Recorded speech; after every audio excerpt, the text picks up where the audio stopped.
வாழ்க வளமுடன். சிந்தனையை உடல் நலத்தை சீரமைத்து உயிர்த்த குருவையை தொழும். வாழ்க நிற்புகள், வாழ்க வேதத்தை, வாழ்க. குருவை இணைக்காமல் நம்ம எதுவுமே பேசணும். எப்பவும் இணைஞ்சு தான் இருக்கோம். அதனால் எல்லாவற்றுக்கும் ஒரு முக்கியத்துவம் உண்டு இல்லையா? இன்றைக்கி பாருங்கள், எல்லாம் முதல்ல அதை பற்றி, ஏன்னா ஏதோ வாழ்ந்து கொண்டு இருக்கின்றோம், ஒவ்வொன்றையும் பற்றியுமே நம்ம நினைப்பதே இல்லை. அதனால தான் அப்பா தந்தைனா அந்த தந்தையினுடைய முக்கியத்துவம் எவ்வளவு, ஒரு அன்னையரின் முக்கியத்துவம் எவ்வளவு. ஏதோ அம்மா பெற்றுட்டாங்க, வளர்க்குறாங்க, சண்டை போடுறோம், அப்படி இப்படி காலம் ஃபுல்லாக அப்படி இல்லை. குழந்தை பருவத்தில் ஒரு விதமான போராட்டங்கள், அப்புறம் வளர்ந்த உடனே எனக்கு அது கொடுக்கல இது கொடுக்கலைன்னு பெற்றோர்கள்ட்ட போராட்டம். ஆனால் அவங்களுடைய முக்கியத்துவத்தை உணர்றதுக்கு தான் உணர்றதுக்கு நேரமே இல்லை. அப்படி தான் உலகம் போயிட்டு இல்லையா? அதனால தான் அன்னையை ஒரு நாள் அவங்களுடைய முக்கியத்துவம் இல்லையா, என்னுடைய பிறப்பில் எனது அன்னையினுடைய முக்கியத்துவம் எவ்வளவு அப்படின்னு உணர்வதற்காக அன்னையர் தினம், தந்தையர் தினம், குழந்தைகள் தினம் இல்லையா, மனைவியர் தினம். மனைவியை பற்றி சுத்தமாகவே நினைக்காமல் இருக்கும்போது மனைவிக்காக ஒரு வாழ்க்கை துணைக்கு ஒரு தினம், இப்படி எல்லாவற்றும் ஒரு தினம். அப்புறம் உடல் உறுப்புகளுக்கெல்லாம் இதய தினம், கண்ணுக்கு ஒரு தினம், காலுக்கு இதுக்கு ஒவ்வொன்றுக்கும் ஒவ்வொரு உறுப்புகளுக்குமே ஒன்று வச்சுருக்காங்க. அது மாதிரி இப்போ வனங்கள் இயற்கைனா அதற்கு ஒரு தினம் இப்படி வச்சுருக்கிறாங்க. ஆனால் இது எல்லாவற்றிலையுமே பிரச்சனைகளும் குழப்பங்களும் இருக்குது. இந்த பிரச்சனைகளுக்கெல்லாம் தீர்வு காணக்கூடிய ஒன்று எது அப்படின்னா யோகா தான் இல்லையா? யோகா தான் எல்லாவற்றுக்குமான ஒரு தீர்வு. ஆனால் அந்த யோகானாலே நாமெல்லாம் விளக்கம் என்ன சொல்லிகிட்டு இருக்கிறோம்? உடல் உள்ளம் சார்ந்த பயிற்சிகள். பொதுவாகவே யோகானா உடல் சார்ந்த பயிற்சிகள் தான் பலரால் புரிந்து கொள்ளப்படுகிறது. இப்போ நான்லாம் சின்ன வயசில் இருந்திருக்கும்போது உடல்நிலை சரியில்லாமல் இருக்கும்போது யோகா பண்ணும்போது இந்த யோகா ஆசனங்கள் எங்கேயாவது போர்டு இருந்தால் இதுதான் யோகா அப்படிங்கிற ஒரு உணர்வு. ஏன்னா அந்த அடுத்த ஸ்டேஜ் வரும்போது ஒரு 14 இயர்ஸ்லாம் வரும்பொழுது இறை நாட்டம் அதுக்கப்புறம் வர ஆரம்பிச்சது. அப்போது நமக்கு தியானத்தை நாடி போனோம். ஆனால் யோகானாலே பொதுவாக உடற்பயிற்சிகள் தான் பரவலாக எல்லோரும், அதனால தான் யோகா செய்யணும், அதெல்லாம் முடியாதுங்க இந்த வயசில் அப்படின்னு நிறையா பேர் சொல்லிட்டு போவாங்க. யோகானா உடல் உள்ளம் சார்ந்த பயிற்சிகள்னு சொல்லியிருக்கணும். ஆனால் அதற்காக ஒரு நாளையும் வச்சாச்சு, யோகா டேன்னு. நான் இந்த நாள் அறிவிக்கும் போது அதான் நினச்சேன்.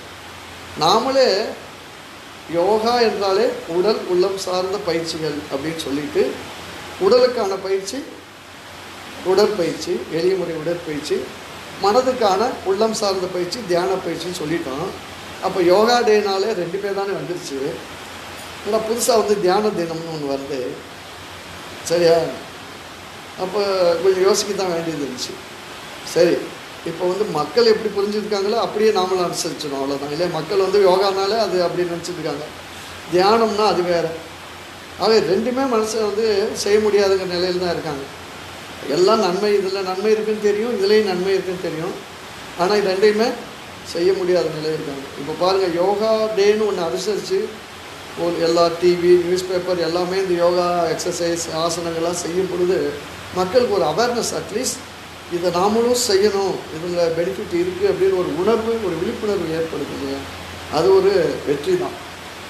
அதே போல் இப்போ தியானத்துக்குன்னு ஒரு நாளை வச்சுட்டு இப்போ நம்ம டிவி மீடியாவில் கண்டிப்பாக காமிப்பாங்க. எல்லா இடங்கள்லையும் எல்லா அமைப்புகள்லையுமே ஆன்மீகம் சார்ந்த அமைப்புகள் எல்லாமே, அரசியல் சார்ந்த அமைப்புகளும் அவங்களும் ஏதோ ஒன்று மக்களுக்கு செய்யணுங்கிறதுக்காக அந்த ஒரு நாளாவது அதை செய்கிறாங்க. ஆனால் மக்களுக்கு ஒரு விழிப்புணர்வு ஏற்படும் இல்லையா?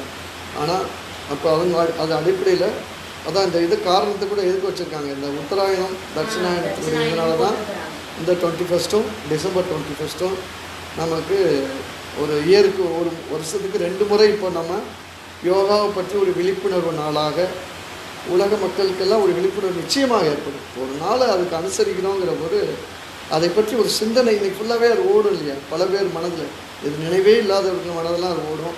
அந்த வகையில் இந்த இந்தியாவும் அதுக்கு கோரிக்கை வச்சுருக்கு. ஐநா சபை அதை ஏற்றுக்கொண்டு இன்றைக்கு இதை அறிவித்தது ஒரு பெரிய உலகத்துக்கு தேவையான ஒரு இதுதான் இது.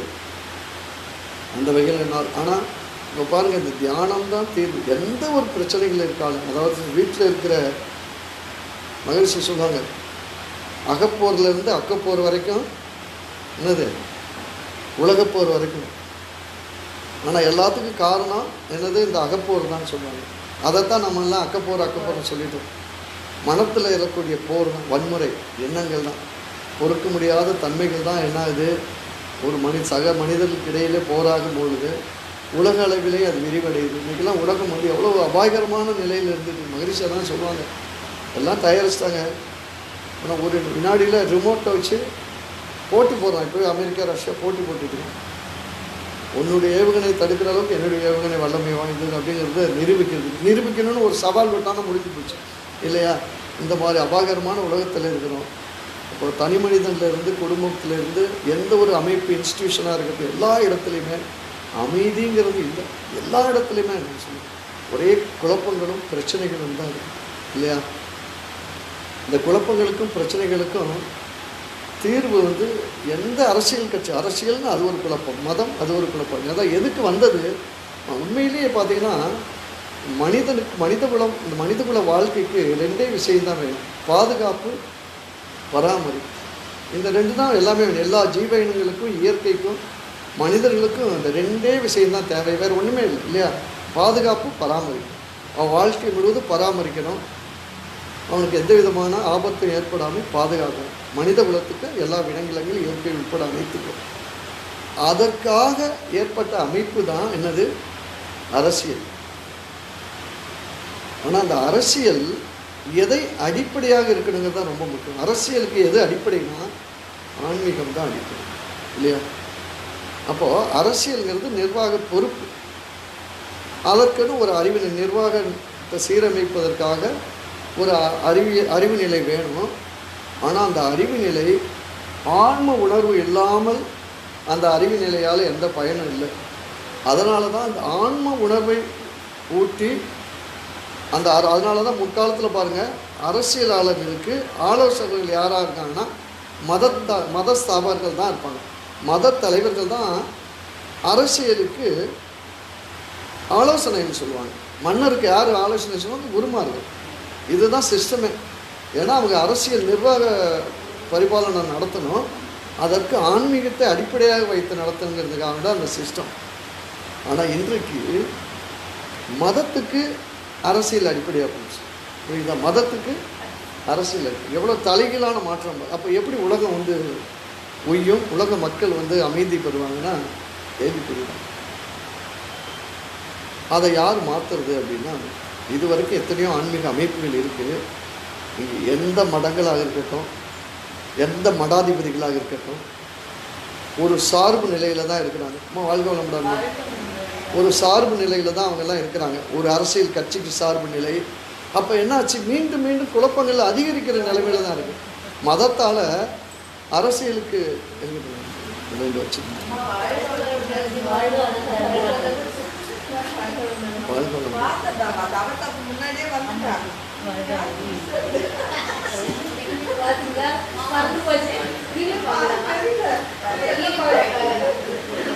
டீ குடிங்க, அப்படியே கண்டிப்பாக பண்ணுவோம், ஒன்றும் பிரச்சனை இல்லை. ஆமாம், இல்லை டீ சாப்பிடுங்க, டீ சாப்பிடலாம், அவ்வளோதான் முடிச்சு. இது ஒன்றும் இல்லை, ஜஸ்ட் ஒரு நினைவூட்டல் தான். நம்ம மகிழ்ச்சியோட உயர்ந்த எண்ணம் உலக அமைதியை நோக்கிய ஒரு பாதை, ஒரு வழியாக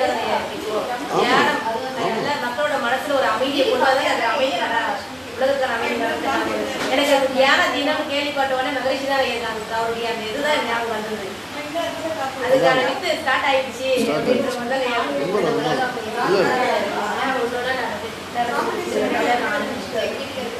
ஒன்றுன்னா அதாம்மா. இதுக்கப்புறம் அரசியலுக்கு நம்ம போன்ற ஆன்மீகத்தில் இருக்கிறவங்க தான் வரந்தால் தான் இருக்கு சரியா. அது வரைக்கும் கொஞ்சம் குழப்பங்கள் இருந்துகிட்டு தான் இருக்கும்.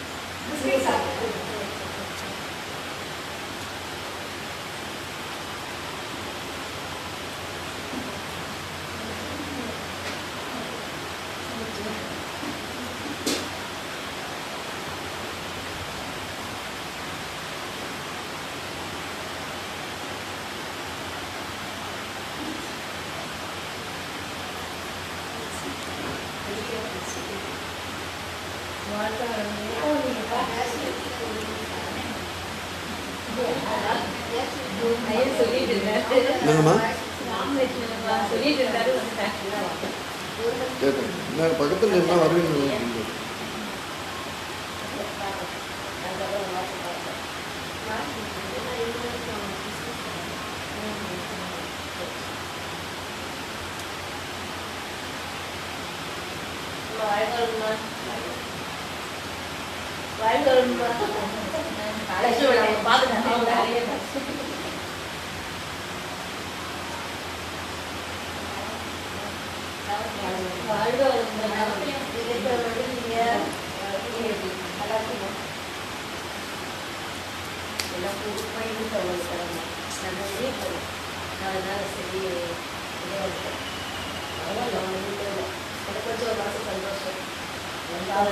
இல்லையா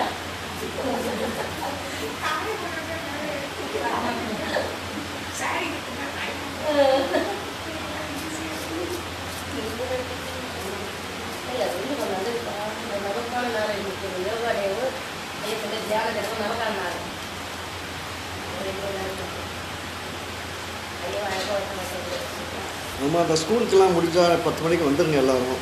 எவ்வளோ யாருக்கு நேரம் இருக்கோ வந்துடுங்க. 10 to 10:30 அவ்வளோதான். மெடிடேஷன் மட்டும்தான் ரொம்ப நம்ம இது பண்ண முடியும். நல்ல பாருங்கள் யாருக்கு நேரம் இருக்க. இப்போ அவங்களுக்குலாம் ஒரு அவேர்னஸ் பாருங்கள். அவ்வளோ பெரிய மாணவர்களுக்கு நம்ம யூனிஃபார்மோட போகிறோம், கண்டக்ட் பண்ணுறோம் அப்படின்னா ஒரு அவேர்னஸ் கிடைக்கும் இல்லையா எல்லாத்துக்கும்.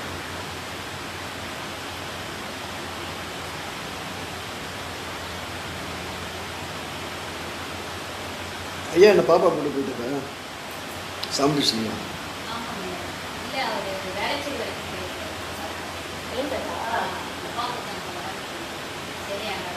சரி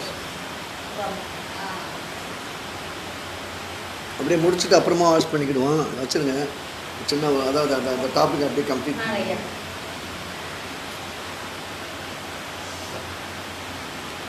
அதான் சொன்னேன், அரசியலுக்கு வந்து ஆன்மீகம் அடிப்படையாக இருக்கிற நிலை மாறி இன்றைக்கி அந்த அப்படியே ஆப்போசிட்டாக எதிர்நிலையில் தான் திரும்பி இருக்குது. மதங்களில் அரசியல் போயிருந்துச்சு.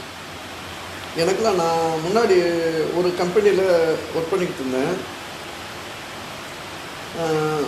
ரொம்ப இன்வால்மெண்ட்டாக நம்ம வேலை அதில் என்ன நம்ம எவ்வளோ கற்றுக்கொள்ளணும், எவ்வளவு நம்மளை அதாவது நம்மளை புகழணும் உயர்நிலை நம்ம அந்த இடத்துல இருக்கிறோம். அது எவ்வளோ தூரம் கற்றுக்கொள்ள வேண்டும் ஆர்வம், அதை கற்றுக்கொண்டு சிறப்பாக அப்படி பணியாற்றினா அப்புறம் அங்கேருந்து இன்னொரு கம்பெனிக்கு மாறி வந்தேன். அங்கே நம்ம வேலையை நம்ம கவனமாக செய்யும் பொழுது அதை செய்ய விடாமல் செய்கிறதுக்கு சில செயல்கள்லாம் நடந்துச்சு.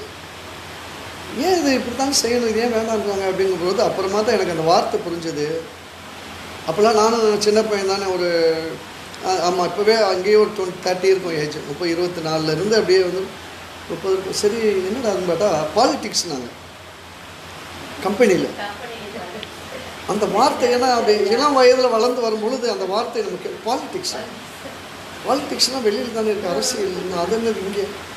அப்போ என்ன புரியுது, ஒரு நிறுவனத்துக்குள்ளேயே ஒரு நிறுவனத்தில் அத்தனை பேர் எதற்காக வேலை செய்கிறாங்கன்னா அந்த நிறுவனத்தில் உற்பத்தி செய்யக்கூடிய எந்த பொருளாக இருக்கட்டும் அதை நல்லபடியில் குவாலிட்டியாக அண்டு குவான்டிட்டியை மேம்படுத்தி உழைக்கணுங்கிறது தான் நோக்கம். அது மேல் நிலையிலேருந்து மேலாளர்லேருந்து ஒரு கடைநிலை பணியாளர் வரையும் அதான் நோக்கம்.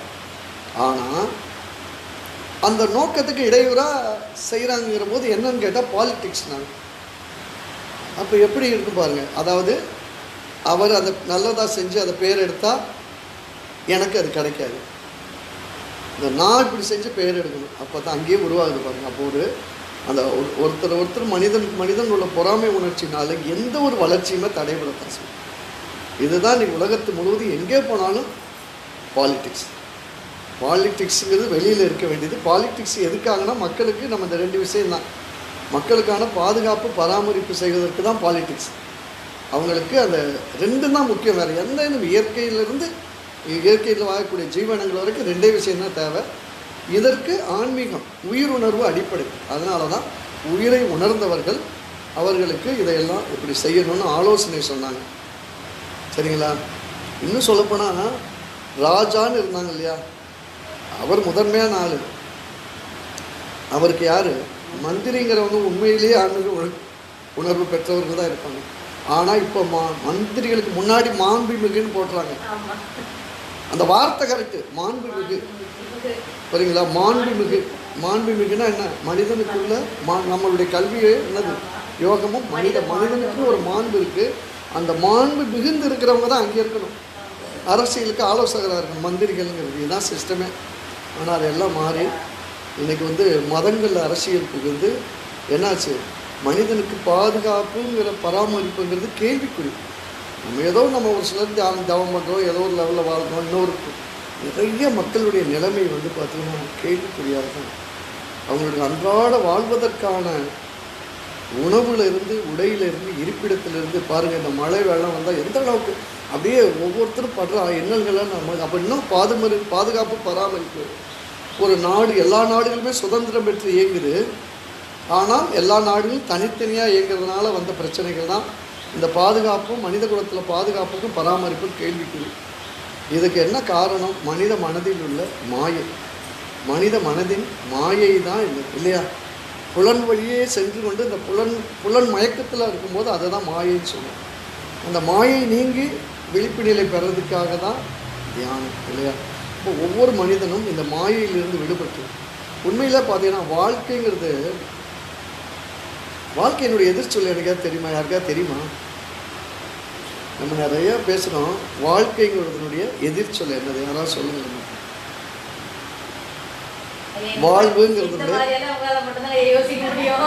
வாழ்வுங்கிறதுக்கு எதிர்ச்சொல் என்னது? வாழ்வு, வாழ்க்கை தான் வாழ்வுன்னு சொல்லுவோம். வீழ்வு, வீழ்தல், வாழ்தல். வீழ்தல் தான் சரியான எதிர்ச்சொல். பார்த்தீங்கன்னா வீழ்தல், விழுதல், எழுதல். அந்த எழுதல் தான் வாழ்வு. சரியா? அப்போது தினந்தரும் இந்த உயிருக்கு என்ன இருக்குது? அதான் மகிழ்ச்சி சொல்லுவாங்க, தினந்தரும் மரணமும் நடந்துகிட்டு இருக்கான். வீழ்தலும் அதுக்கு அடுத்து வாழ்தல், இதுதான் பிழைப்புன்னு சொல்லுவோம். இந்த வாழ்தல் தான் தொடர்ந்து நடந்து கொண்டு இருக்குது. இதை தவிர வேறு நம்ம கையில் ஒன்றுமே கொடுக்கல. தினந்தோறும் இந்த உயிர் வீழ்ந்தும் எழுந்தும் இப்படியே நடந்துட்டு வாழ்க்கை நடந்துருக்கு. இதை வாழ்ந்து கொண்டு போகிறத தவிர வேறு இருக்காது. நமக்கு ஏதாவது இருக்குதான்னு பாருங்க. ஒவ்வொரு மனிதன் இப்படி சிந்திச்சா போதும். நாம் இந்த பூமிக்கு வந்தது வாழ்வதற்காக, வாழ்வதை தவிர வேற இல்லை. எனக்கு வேண்டியதை யார் பார்த்துக்குவாங்க? என்னை உருவாக்கின இயற்கை பார்த்துக்கிறோங்கிற தீர்மானமான எண்ணம் இருந்தால் மனிதனுக்கு அச்சமும் இல்லை, கவலையும் இல்லையா? ஆனால் இன்னும் அந்த நம்பிக்கை பலருக்கும் வரவே மாட்டேங்குது இல்லையா? எனக்கு நான் தான், என் பிள்ளைக்கு நான் தான். இன்றைக்கு உலகத்தில் இருக்கிற குழப்பங்களே அதான். வாழ்க்கை எனக்கு நான் தான், என் பிள்ளைக்கு நான் தான், என் பேரன் பேத்திக்கு நான் தான் எல்லாம் அப்படின்னு நினைக்கும் பொழுது இயற்கை பார்க்கலையா? நான் எதுக்கு இருக்கிறேன்? உன்னை உருவாக்கினதே நான். உன்னுடைய வாழ்க்கை முழுவதும் என் கையில் இருக்குது. நான் பார்த்துக்க மாட்டேன் நான். சரியா? ஒரு ஒழுங்குமுறைப்படுத்த தான் இந்த நிர்வாக முறை, அரசியல் முறை. யாருக்கு எவ்வளோ கொடுக்கணும் பங்கீடு செய்வதற்கு தானே தவிர எல்லாமே இயற்கை பார்த்து கொடுத்துட்ருக்கு. அவருக்கும் அந்த அறிவை கொடுப்பது இயற்கை தான்.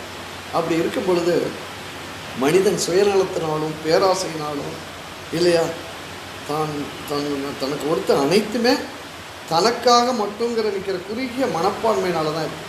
இதுக்கெல்லாம் எது தீர்வு கொடுக்கும்னா, இந்த புலன் வழி செல்லக்கூடிய மனது புலன் வழி செல்லாமல் அறிவின் வழி செல்லக்கூடிய அளவிலே மாயை நீங்கி விழிப்பு நிலை பெற்றால் ஒவ்வொரு மனிதர்களும், இந்த பிரபஞ்சத்தில் வாழக்கூடிய அத்தனை மனிதர்களும் விழிப்பு நிலை பெறும் பொழுது தனக்கென்று எதுவுமே இல்லாமல் வாழக்கூடியது. எனக்கென்று எதுவுமே தேவையில்லை. ஏன்னா என்னை உருவாக்கியது இயற்கை. அது வழி நடத்தி கொண்டு போயிடும். நான் அடிக்கடி சொல்லுவேன், இந்த நீரோட்டத்தில் ஓடுற ஒரு துரும்பு நான்.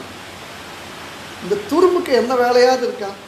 நீர் எப்படி ஓடுதோ அது அதான் சொல்கிறாங்கல்ல, கிடத்தல்னு ஒரு வார்த்தை சொல்லுவாங்க. எது கிடக்கும்? கட்டை கிடக்கும், துரும்பு கிடக்கும் இல்லையா? அது கிடக்கிறத தவிர வேறு வேலையில். கிடந்தால் எங்கே போயிடுவோம்? எங்கே போவோம்? போக வேண்டிய இடத்துக்கு கரெக்டாக போவோம். இந்த நீரோட்டத்தில் நாம் ஒரு துரும்பாக கடந்தோம்னா நீரோட்டம் எங்கே போய் போகணுமோ அது கடலுக்கு தான் போகும். போய் சேர்ந்துருமா? நான் இந்த டைரெக்ஷனில் போக மாட்டேன், நான் இப்படித்தான் திரும்புவேன், அப்படித்தான் திரும்புவேன். நம்ம அதை தான் பண்ணிகிட்டு இருக்கோம். மனித குலத்தில் ஒவ்வொரு மனிதர்களும் பண்ணுறது இயற்கையினுடைய நீரோட்டத்துக்கு முரணாக செயல்கள் செஞ்சுட்டு இருக்கும்போது துன்பம் தான். இந்த துன்பம் நீங்க வேண்டும் என்றால் இந்த மனதினுடைய மாயை நீங்கி விழிப்பு நிலை பெற்று என்ன நான்கிறது எதுவுமே இல்லை, எல்லாம் இயற்கையினுடைய செயல், அதிலே நான் ஒரு அங்கம் அப்படிங்கிற அதை தான் சொல்லுவாங்க. சும்மா இருந்தால் போதும். சும்மா இருப்பதே சுகம்னு சொல்லுவாங்க. சும்மா இருந்தால் நமது வாழ்க்கை சீராக நடந்து கொண்டு அது நிறைவு ஆகும். இதுதான் இப்படி மனிதகுல வாழ்க்கை முழுவதும் எல்லாமே இருந்தால் என்ன ஏதாவது அபரிமிதமாக இருக்கு இல்லையா? உலகத்தில் வறுமை இருக்காது, போர் இருக்காது, குழப்பங்கள் எதுவுமே குழப்பங்கள் இருக்காது. அவரவர் கடமைகளை அவங்க செய்வாங்க, ஆற்றுவாங்க. இதற்கெல்லாமே தியானம்தான் தீர்வு, தியானமே தீர்வு. இதையெல்லாம் உலக மக்கள் உணர்த்துவதற்கு நாமெல்லாம் ஒரு வேதாத்திரிய தூதுவர்களாக இந்த உலகம் முழுவதும் நாம் பயணிக்கணும். அதனால தான் மகரிஷி அடிக்கடி சொல்லுவாங்க, நம்மளாம் சிந்தனையாளர்களே, அறிஞர் பெருமக்களேன்னு. இன்னும் அந்த நம்பிக்கை, அந்த வார்த்தை கூட நமக்கு வரமாட்டேங்குது சில பேருக்கு இல்லையா? நாமளும் சிந்தனையாளர்கள் சொல்கிறாரு, அறிஞர் பெருமக்களேன்னு சொல்கிறாரு. நாம் தான் உலகை சீர்திருத்த வந்த வேதாத்திரிய தூதுவர்கள். எனவே இந்த தியான தினத்திலே, சர்வதேச தியான தினத்திலே நாம் இதை ஒரு சபதமாக ஏற்று நமது தொண்டினை சிறப்பாக ஆற்றுவோம் என்று கூறி வாய்ப்பு